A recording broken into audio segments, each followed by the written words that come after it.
안녕하세요. 전 37살 직장인입니다.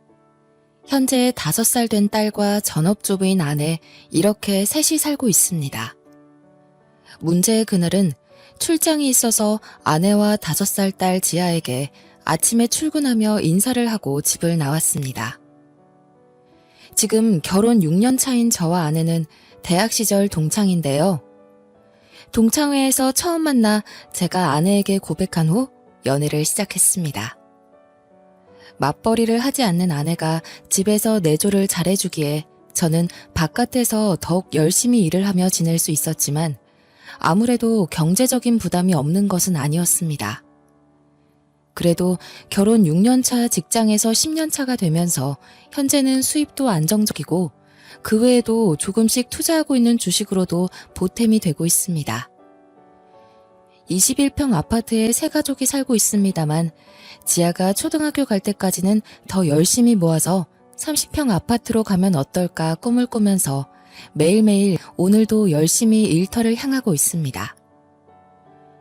출장 첫날 일을 마치고 밤 11시가 되어 근처 호텔로 퇴근을 했습니다. 막 씻고 나왔을 때쯤 한 통의 전화가 걸려왔더라고요. 아파트 입주자 대표 회장님으로부터 온 전화였습니다.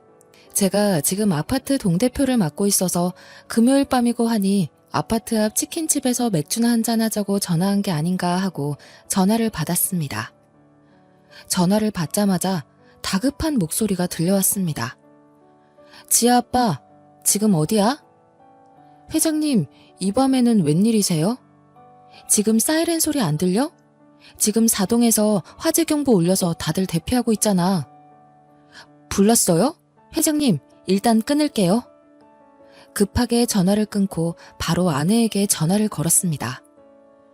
애타게 기다렸지만 전화를 받지 않더라고요.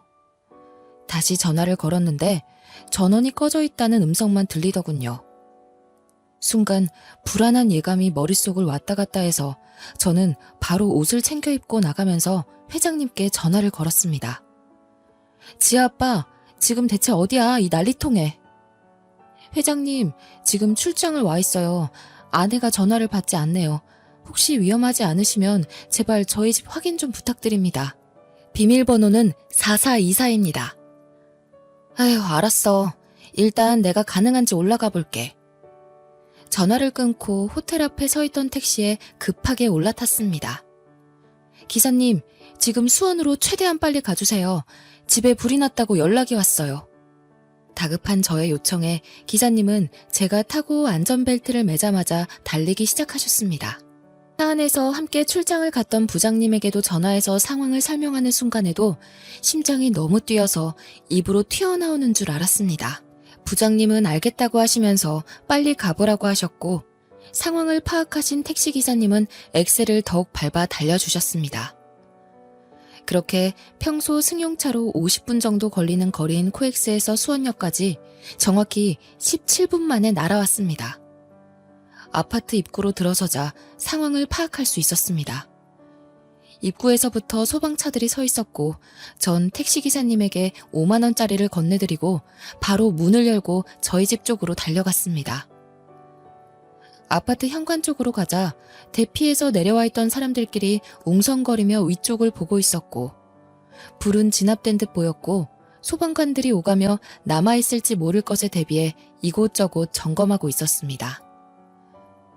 불이 난 곳은 제가 살고 있는 8층 바로 아래 702호였습니다. 702호 아주머니와 수첩을 들고 있는 소방관이 이야기를 주고받는 것을 보았고 저는 회장님에게 전화를 걸었습니다. 전화를 받은 회장님이 근처에 있어서 바로 찾을 수 있었고 가족들의 안부를 확인하려는 순간 지아 아빠 왔니? 회장님의 손을 잡고 걸어오는데 지아는 머리가 헝클어져 있었고 왼쪽 팔에 붕대를 감고 있었습니다. 놀란 저에게 회장님이 설명을 해주셨습니다. 저와 전화를 끊고 계단으로 저희 집에 올라갔는데 문을 열어보니 아무도 없었다고 합니다. 바깥으로 내려왔더니 소방차에 함께 온 구급차에 지아가 울면서 응급조치를 받고 있었다고 합니다. 사이렌 소리에 계단을 이용해 혼자 바깥으로 나오다가 거의 다 내려왔을 때쯤 사람들과 부딪히면서 넘어져 구급차로 데려갔다고 합니다. 다행이다, 지아야. 이만하길 다행이야. 아빠, 무서웠어. 딸이 뭔가 이야기를 하려고 하던 그때 소방관이 말을 걸어왔습니다. 802로 안전하게 모두 대피하신 건가요? 저 집에 있던 아내가 보이지 않는데요. 집에 계셨던 건 맞습니까? 이 시간이면 아내도 딸과 함께 집에 있을 시간인데요. 소방관은 저의 얼굴이 창백하다며 괜찮은지 물었고 전 아직 아내를 못 찾은 거에 안심을 하지 못하고 있었습니다. 일단 장인 장모님께 연락을 드렸고 저희 부모께도 연락을 드렸습니다. 아내의 안부를 확인하는 것도 중요했지만 지아를 데리고 병원으로 가보라는 소방관의 말에 일단 구급차를 타고 지아와 함께 병원으로 갔습니다. 회장님에게는 혹시라도 아내를 발견하면 연락 부탁드린다고 말해놨습니다. 구급차 안에서도 몇 번이고 아내에게 전화를 걸었지만 역시나 전원이 꺼진 채로 연결이 되지 않았습니다. 무슨 일이 생긴 건가 안 좋은 생각들이 머릿속을 가득 채우고 있었습니다. 병원에 도착했을 때였습니다. 갑자기 전화벨이 울렸습니다. 아내였죠. 여보세요? 아, 미안. 충전을 안 해서 배터리 나간 줄도 몰랐어. 지금 보니 부재중이 많이 와 있었네? 왜? 무슨 일 있어? 아무 일도 없는 듯이 활기찬 아내 목소리를 들으니 안심이 되었습니다. 하지만 지금 이 상황이 어떻게 돌아가는지 이해가 안 갔습니다. 순간적으로 머릿속이 차갑게 맑아지면서 저는 핸드폰 녹음 버튼을 눌렀습니다. 여보, 지금 어디야? 지금? 당연히 집이지. 갑자기 웬일이야? 지아는 벌써 자. 지금이 몇 시인데 오늘 낮에 신나게 뛰어놀고 아까 10시도 안 돼서 잠들었어. 왜? 목소리 듣고 싶었어? 당신 진짜 집에 있는 거 맞아? 뭐야, 지금 나 시험하는 거야? 이 시간에 내가 가긴 어딜 가? 그러면서 아내는 오히려 저에게 발끈하는 거였습니다. 그런 당신은 요즘 출장이 좀 많아. 진짜 출장 간 거 맞아? 당신 출장 간다고 하고 바람 피우는 거 아니야? 여보, 하루하루 지아 돌보랴 살림하랴 얼마나 정신이 없는데 지금 어디서 나를 의심해? 여보, 내 얘기 좀 들어보라고. 그게 아니라 지금 당신 진짜 집에 있냐고.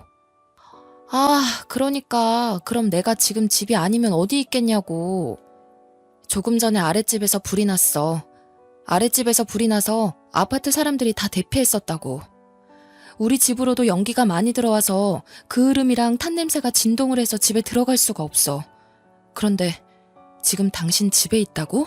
뭐? 진짜 불이 났어? 당황해서 말을 더듬는 아내 뒤에서 작은 목소리로 왜? 무슨 일 있어?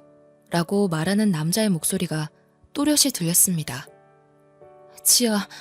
지아는 괜찮아? 괜찮냐고. 엄마 없이 혼자서 대피하다가 계단에서 넘어져서 팔을 다쳤어. 지금 병원에 있어. 그런데 당신 지금 어딘데? 도대체... 근데 나 지금 옆에 있는 남자 목소리 다 들었어. 지아가 엄마 찾으니까 당장 병원으로 와. 통화를 마친 저는 조금 전에 녹음한 파일을 양가 어른들에게 보냈습니다. 병실에 들어가자 양가 부모님들이 다 오셨습니다. 지아의 표정이 뭔가 불안해 보였습니다. 지아야, 괜찮아. 갑자기 지아가 울면서 화재 경보 소리에 잠에서 깨었는데 엄마가 보이지 않았고 집에는 연기가 차 있었다고 합니다. 무서워서 혼자 문을 열고 바깥으로 나왔고 엘리베이터가 작동이 안 돼서 계단으로 혼자 내려가다가 넘어졌다고 합니다. 그러면서 마치 엄마 허락도 안 받고 움직여서 다친 것 같은 생각이 들었나 봅니다. 엄마한테 혼날 것만 같아서 불안해했던 것 같습니다. 아니야, 지아야, 잘했어. 혼자서 그렇게 해줘서 오히려 아빠가 고마워. 잘했어. 그렇게 지아를 안고 토닥여주던 저는 순간 머리가 어지러지며 그대로 정신을 잃었습니다. 다음날 눈을 떠보니 병원 침대였습니다. 옆에는 지아와 제 어머니가 계셨습니다. 나 어제는 진짜 놀랐잖아. 얼마나 긴장하고 있었길래 병원에 와서 쓰러져? 그나마 다행이야. 처음 불이 난 걸 전화를 들었을 때부터 집에 왔을 때, 지아를 찾았을 때, 그리고 아내와 함께 있던 남자의 목소리를 들었을 때까지. 충격의 연속에 제가 많이 놀랬나 봐요. 잘 참고 오다가 한순간 긴장이 풀어지면서 기절을 하고 말았던 겁니다. 지아는 다행히 골절은 아니어서 팔에 임시로 했던 깁스는 제거했습니다. 걱정하는 지아에게 미소로 안심시켜 주었습니다만 제 마음속에는 아직 아내의 일이 신경 쓰였습니다. 그때였어요. 병실 문이 열리고 아내가 들어왔습니다. 그리고 지아에게 먼저 인사를 건넸지만 지아는 할머니 품에서 떨어지지 않았고 엄마를 쳐다보지 않았습니다. 아내가 저에게 말했습니다. 어떻게 된 거야? 걱정했잖아. 생각보다 멀쩡해서 다행이야. 어서 일어나서 퇴원하자. 지아야, 엄마랑 아빠랑 할머니랑 맛있는 거 먹으러 가자. 당신 갑자기 어제는 뭐 하자는 거야? 그니까 당신이 출장 거짓말하고 바람 피웠잖아. 뭔 소리야? 난 출장이었다고 회사에 확인해 보던가. 간밤에 아내는 그 남자와 이렇게 거짓말하자고 뻔뻔하게 입을 맞췄나 봅니다. 그러자 아내는 자기는 간밤에 쇼핑을 하러 갔었다고 하면서 말도 안 되는 이야기들을 지어내려고 했었지만 그럴 때마다 결론은 앞뒤가 맞지 않아 난처한 표정을 보였습니다.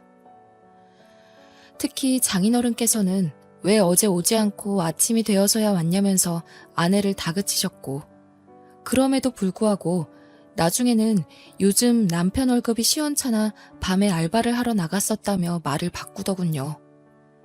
이 핑계 저 핑계 대는 아내에게 그만하라고 병원이 떠나가도록 큰 소리로 호통치셨습니다.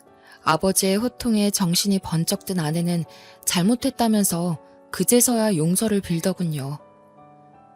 아내의 불륜 상대는 고등학교 동창으로 동창회에서 만나 연락을 주고받다가 넘지 말아야 할 선을 넘었다고 하더군요. 그 횟수가 늘어나면서 제가 출장 가는 날이 되면 늘 아이를 재우고 몰래 집을 나왔던 겁니다. 그렇게 아이는 내팽겨치고 그 남자와 새벽마다 만남을 이어온 거였죠. 교감 선생님으로 정년 퇴직하신 장인어른의 호통에 아내는 그 어떤 반론도 하지 않고 불륜을 저지른 것에 대한 책임을 지고 저와 이혼을 했습니다. 장인어른은 지아 교육을 위해 쓰라며 위자료로 큰 돈을 보내주셨고, 그동안 전업주부였던 아내는 이제 다시 일자리를 알아보면서 지아의 양육비를 보내야 하게 되었습니다.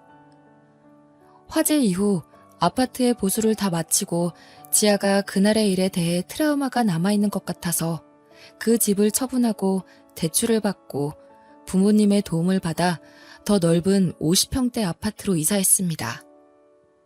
지금은 할머니, 할아버지와 지내고 있어서 지아의 마음이 많이 안정적으로 돌아온 것 같습니다.